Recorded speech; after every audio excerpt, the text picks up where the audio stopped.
Ever wondered how top-class sales coaches help salespeople navigate, address, and overcome some of their biggest challenges? Tune in for 15 minutes of coaching conundrums. This is Coaching Conundrums, the video series which quizzes top-class sales coaches on how they would help sales professionals tackle a specific sales problem, all within the space of 15 minutes. Hi there, and welcome to Episode 2 of Coaching Conundrums, the show where in 15 minutes or less, one of our expert coaches talks through their approach of tackling some of the biggest and most common sales challenges being faced today. My name is Richard Smith, Head of Growth at My Sales Coach, and for our second episode, I'm delighted to be joined by Josh Bruer. Josh, welcome to the show. Can you provide the audience with a quick introduction? Yeah, sure. Good to be here. So my name's Josh Bruer. I'm one of the SDR coaches here at My Sales Coach. So I've been coaching reps through My Sales Coach for almost a year now. But my background's very much sales development related, spanning around 13 years within the kind of the role of SDR and SDR leader. Last 9 years, I've been an SDR leader, run 4 different teams, built different SDR functions, selling across a variety of industries within Europe and also the US across different personas. So quite a bit of varied experience there. Excellent. Thanks for that, Josh. So for this second episode, we're going to be looking at the conundrum of I'm an SDR trying to get promoted to become an AE. Often this is the most desirable career path that SDRs are looking to go down. But getting onto that path and making that jump to becoming an AE can sometimes be a frustrating experience, or for others, simply a situation where they don't really know how to even get started to make that a reality. So Josh, for some context setting, how often do you deal with this conundrum when coaching SDRs? And secondly, why do you think SDRs bring this conundrum to you? Yeah, it's a big one, really. I think, it depends on the tenure of the rep. So someone who's a bit more new to the role is not going to come to you with that kind of question or conundrum.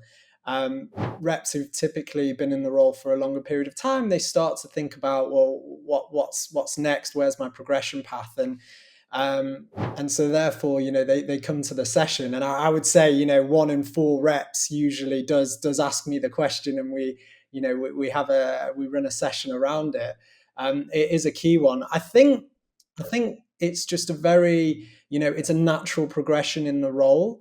You're an SDR, you work with AEs, and so you think, okay, well, what should I do next? Obviously, you're exposed to the AE role. You see it week in, week out, and you think, okay, well, that must be my natural progression. Although, sometimes that might not be the case for a lot of reps. It's certainly one that they look for. Yeah, and I'm sure we're going to probably dive into that second point a little bit more. So I guess let's cast our imaginations, Josh, to a one-to-one coaching session that I've booked with yourself. Let's imagine I've scheduled that.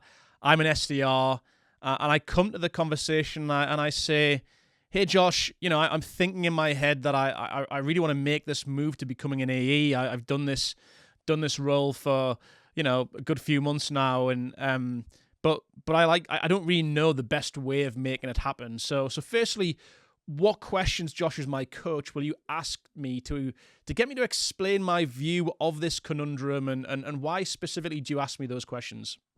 Yeah, so the first question it depends on the context, but usually I'll ask, where are you in the process? In the process of becoming an AE, or in the process of just is this role right for me? And so that gets me into the brain a bit, and understanding, is this something that I actually want to do, or is this something that everyone else around them wants to do, so they think, I've got no other choice, I'm going to follow what people do.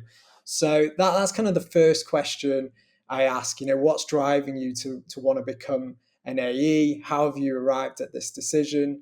And then we move into a bit more, okay, well, say you, if you've got your mind set on it, and it's the next step you want to take, then we go through, well, what are the key skills that you think an AE needs in order to be successful?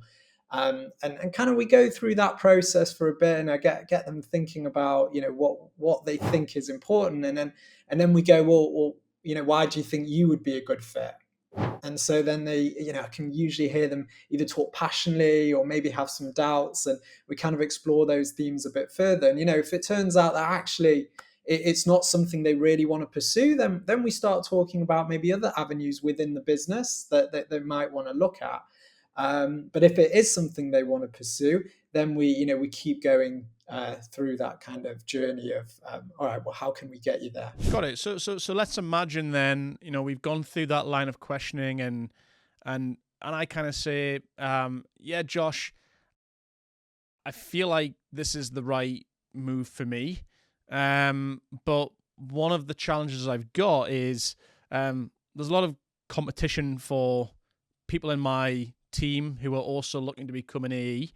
And I just want to get a bit more of an understanding about, hey, what can I do to help put me in the best position to make that move. So once you've started to understand my view of kind of where my head's at, how do you go about helping me figure out the things that I can do to help me make that step? Yeah, so if they think, you know, something they want to pursue, then I try to do it in a way that's quite engaging. And the way I do that is, well, think of it like it's a sales process, a normal sales process, but you're the product. So that kind of makes them think about it in a different way, because you know, as you know, in sales, qualification is key. You know, AEs being able to qualify is a really important kind of skill to have, or a skill to learn, and a process to follow. So I try and make this as engaging for them as possible by saying, all right, well, let's think about the qualification process that your business uses internally. Often it's, you know, somewhere along the lines between BANT or MEDPIC, and then I go, okay, well, let's pick out the qualification letters that are most applicable here.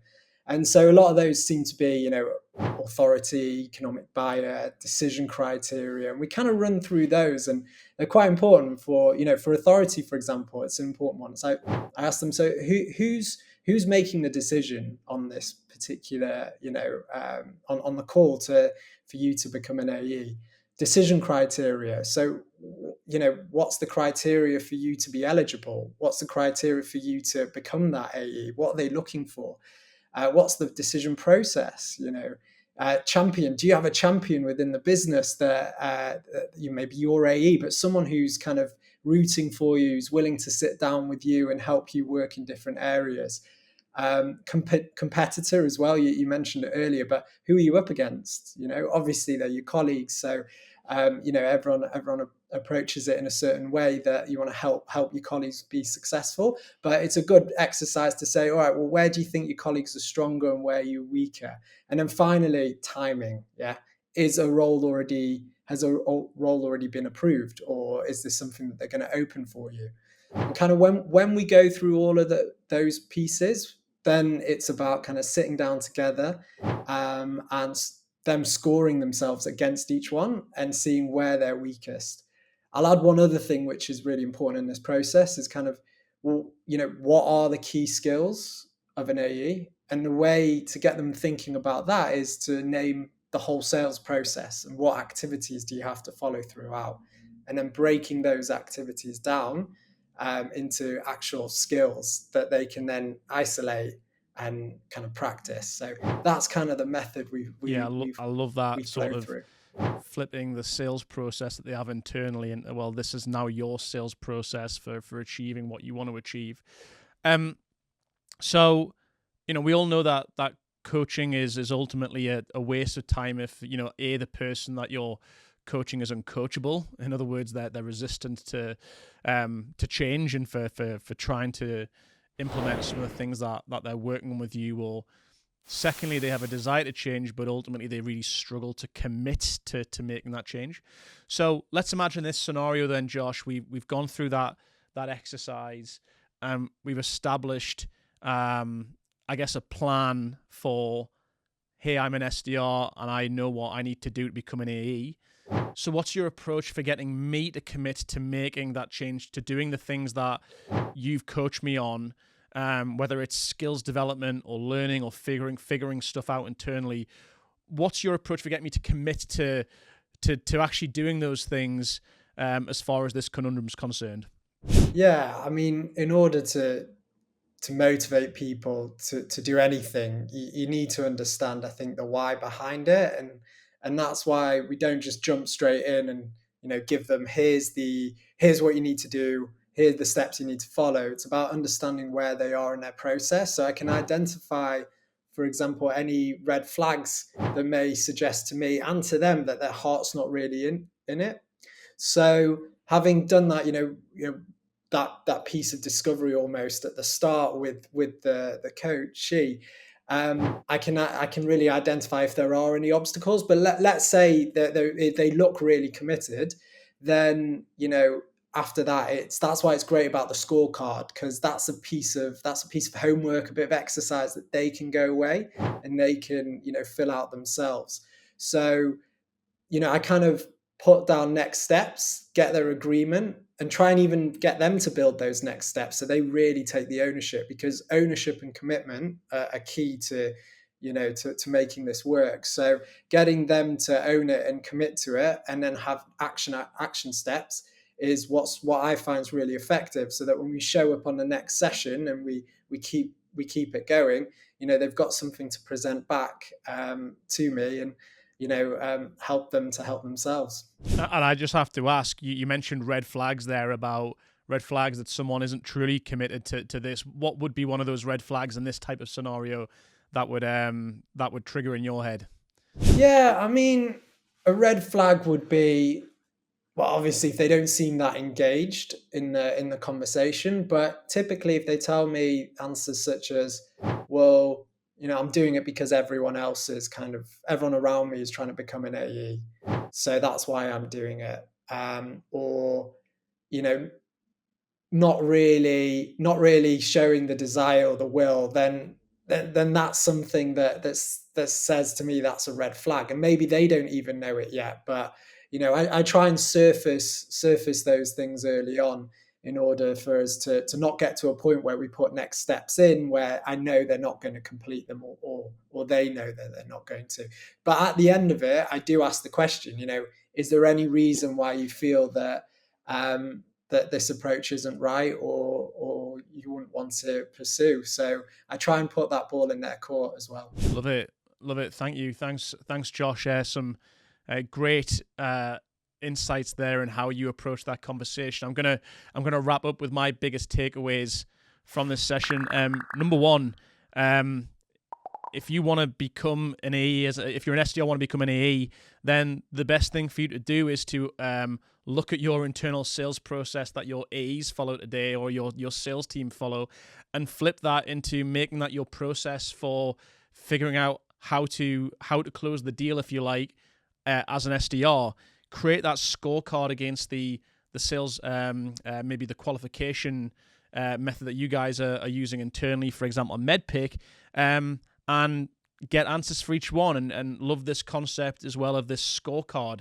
How do you rate yourself on that scorecard, as far as, for example, your competition? Who else are you up against internally to get that role? The other thing a big takeaway that I really liked, just comes down to that last piece around how do you keep people accountable, and ultimately it always comes back to motivation. I think this is going to be a common theme in this series, understanding the why behind it. So many people say they want to become an AE because they're an SDR, but that's just because they feel like that's their only option, or because that's what everybody else in their business is doing. Till you understand people's true motivations, then it's very rare that you're going to be able to get them to commit to making that change. So really enjoyed that chat. Thanks again for everyone tuning into this episode. Tune in next time for our next coaching conundrum, which is, I'm a sales leader and under pressure to improve sales results. But for now, it's goodbye from me and goodbye from Josh. If you want to learn more about how my sales coach can help your sales team unlock their potential, and overcome the many conundrums hindering their success, go to www.mysalescoach.com.